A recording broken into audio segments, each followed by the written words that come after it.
देखिए, बंगाल में चुनाव आते ही लोग टेंशन में आ जाते हैं कि पता नहीं क्या हो जाएगा। विशेष करके लोकल बॉडी चुनाव में, म्यूनसिपैलिटी कॉरपोरेशन, पंचायत में सबसे ज़्यादा हिंसा होता है, रिकॉर्ड भी है।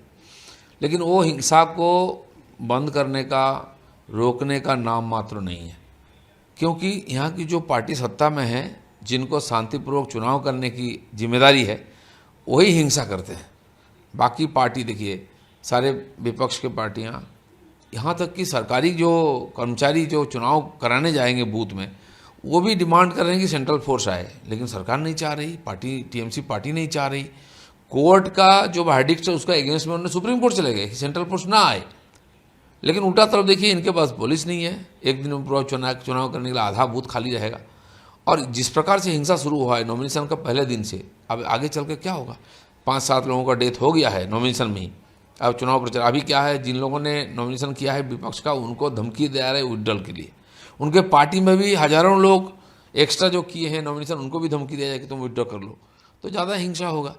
तो सरकार, यहाँ की सरकार इतना अनपॉपुलर हो चुकी है, वो जानते हैं कि फ्री फेयर इलेक्शन हो जाएगा तो वो बहुत बुरी तरह हारेंगे। इसीलिए किसी भी प्रकार से जीतने के लिए पुलिस बल गुंडों को लगा करके और चुनाव जीतना चाह रहे हैं, इसलिए सेंट्रल फोर्स को यहाँ आने के लिए रोकने की प्रयास कर रहे हैं। जो ओपन किया गया है राजभवन में, नहीं, एक अच्छी बात है। देखिए, इस प्रकार परिस्थिति महामहिम राज्यपाल जी ने खुद प्रोएक्टिव होकर के इफेक्टेड इलाके में पहुंच रहे हैं। जो हिंसा के शिकार हुए लोग, उनसे मिल रहे हैं, उनके परिवारजनों से मिल रहे हैं। 1-2 जगह गए हैं, और भी कई जगह काफ़ी हिंसा हुआ है, मृत्यु हुआ है, तो वहाँ भी जाने का उनका विचार है, तैयारी चल रही है। तो मुझे अच्छा लग रहा है कि और दूसरा तरफ देखा जाए, जनता इतना परेशान है और डरे हुए हैं, वो बेसहारा समझ रहे हैं अपने को। किसके पास जाए, जो सरकार के पास जाएंगे, सरकारी खुद प्रताड़ना कर रही है। इसलिए गवर्नर का जो हेल्पलाइन नंबर है, कम से कम वहाँ लोग शिकायत कर सकते हैं। कोई तो सुनेगा उनकी बात को, सुनने के लिए कोई तैयार नहीं, बार बार अदालत जाना पड़ रहा है। तो गवर्नर साहब को इसलिए धन्यवाद है कि वो खुद जो शांति रूम बना रहे हैं, नंबर दिए हैं लोगों को संपर्क करने के लिए, कुछ तो निराकरण होगा। कम से कम कितना गड़बड़ हो रहा है, लोग तो कंप्लेन करने का एक मौका मिला लोगों को, एक रिकॉर्ड भी होगा कितने जगह से कंप्लेन आ रहे हैं।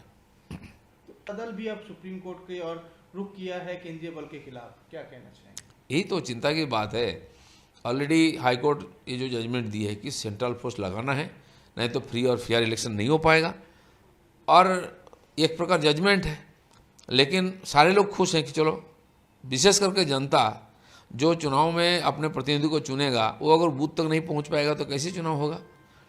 तो उनके लिए चुनाव है, वो डरे हुए हैं। और लेकिन सरकार नहीं चाह रही कि सेंट्रल फोर्स आ जाए, फ्री फेयर इलेक्शन हो। तो सरकार अगर नहीं चाहेगा फ्री फेयर इलेक्शन शांतिपूर्वक, तो कैसे संभव है। यही चिंता की बात है। टीएमसी के स्पोक पर व्यवहार कर रहे हैं। देखिए, जहाँ जहाँ अशांति हुई है, कल हमारे एक कार्यकर्ता का मर्डर हुआ है, कैंडिडेट के रिश्तेदार का। उसके पहले तो कांग्रेस के लोग मारे गए, ममता बनर्जी के अनुसार टीएमसी के 2 लोग मारे गए, सीपीएम के लोग मारे गए, बीजेपी की कहीं नहीं है, ना बीजेपी के लोगों से मिले। बीजेपी के लोग तो ज़बरदस्ती जहाँ हो रही वहाँ गए नहीं नॉमिनेशन के लिए। तो इसीलिए यहाँ बीजेपी की क्यों बात आ रही है, ये लोग डरे हुए हैं जी। इतना एक्टिव हो गए गवर्नर, उनको तो जगन्नाथ जैसा घर में बैठना चाहिए था, लेकिन वो खुद जाके मामला कर रहे हैं, लोगों में मिल रहे हैं, लोगों में हिम्मत बढ़ रहा है। और जैसे कि गवर्नर जा रहे हैं स्पॉट पर, आप लोग मीडिया वाले भी जा रहे हैं, पूरी घटना सामने आ रही है।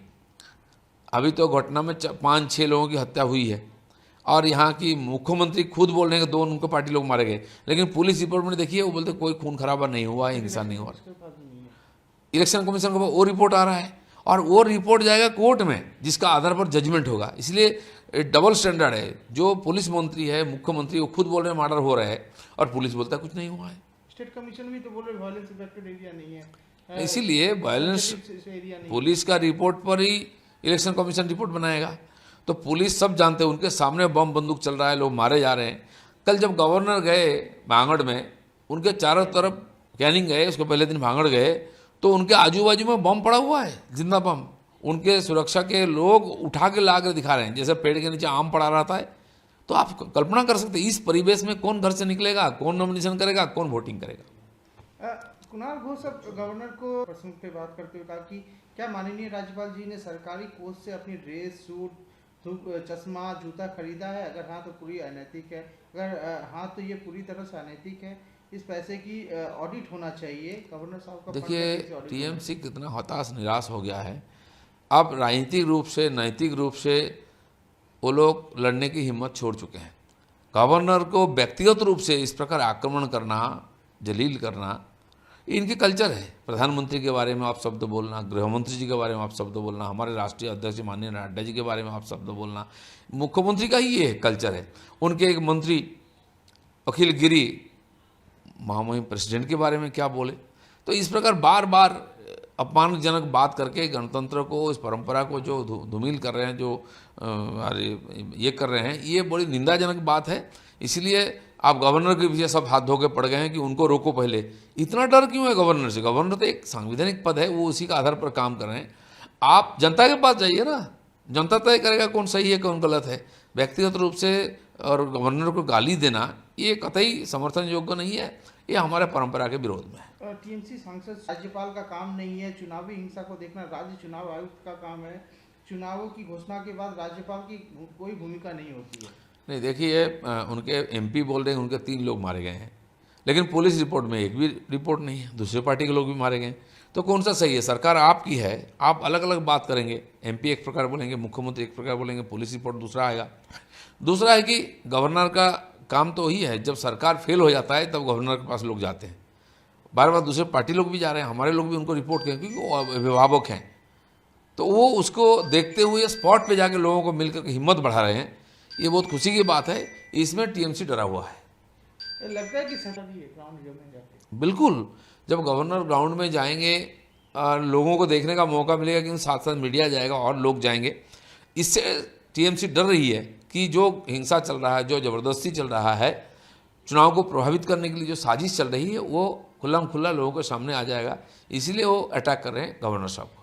मुख्यमंत्री कांग्रेस को चुनौती देते हुए कह रहे हैं कि बंगाल में अगर सीपीएम का गठबंधन करने पर कांग्रेस को लोकसभा चुनाव में मदद नहीं मिलेगी टीएमसी से। क्यों? पिछले बार मदद किए थे क्या?